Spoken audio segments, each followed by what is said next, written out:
মাগরিবের নামাজের পর ছোট্ট এই দোয়াটি কোনো বান্দা যখন একবার পাঠ করবে, আল্লাহ তাআলা তাকে ৭০টি বিপদ থেকে হেফাজত করবেন, যার মধ্যে সর্বনিম্ন বিপদটি হচ্ছে দারিদ্রতা। দারিদ্রতার চাইতে ৭০টি বিপদ আছে যেগুলো এর থেকেও অনেক বড়। এই দোয়াটির কথা নবীজি সাল্লাল্লাহু আলাইহি ওয়াসাল্লাম বলেছেন।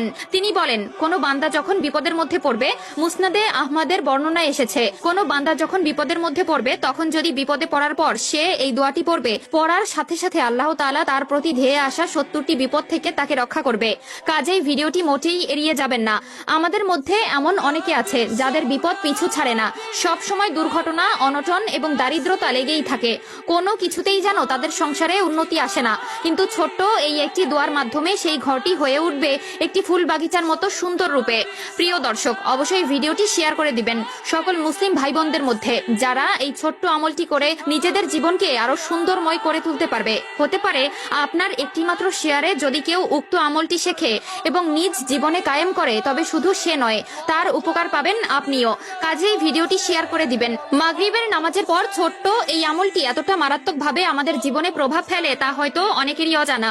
এমন অনেকে আছে যাদের এই দোয়াটি সম্পূর্ণ মুখস্থ আছে, তবে তারা এই দোয়াটির ফজিলত সম্পর্কে না জানায় এর প্রকৃত আমল করতে পারে না। প্রতিনিয়ত আমরা আল্লাহ তাআলার কাছে নিজের বিপদ মুক্তি ও শান্তির জন্য কতই না দোয়া করে থাকি, তবে সকল দোয়া কিন্তু কবুল হয় না।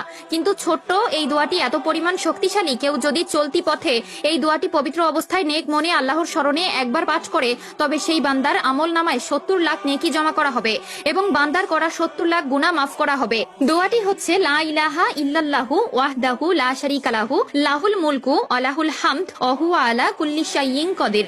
যদি কোনো বান্দা ছোট্ট এই দোয়াটি প্রতিদিন নিয়ম করে ৩ বার কিংবা তার থেকে বেশি পাঠ করতে পারে, তবে আল্লাহ তাআলা তার দিকে আগত ৭০টি বিপদ নিঃশেষ করে দিবেন।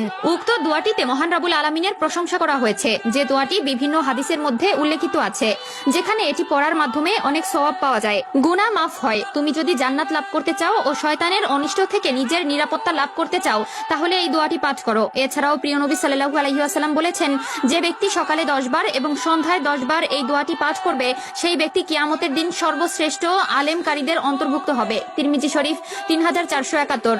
এছাড়াও সহিহ মুসলিমের ২৬৯৩ নম্বর হাদিসে উল্লেখ করা আছে, যে ব্যক্তি এই দোয়াটি ১০ বার পাঠ করবে, সে ৪ জন দাস মুক্তি করার মতন সওয়াব পাবে। এছাড়াও রাসূলুল্লাহ সাল্লাল্লাহু আলাইহি ওয়াসাল্লাম বলেন, আল্লাহর কাছে সবচেয়ে প্রিয় বাক্য হচ্ছে ৪টি: ১ সুবহানাল্লাহ, ২ আলহামদুলিল্লাহ, ৩ লা ইলাহা ইল্লাল্লাহ, ৪ আল্লাহু আকবার।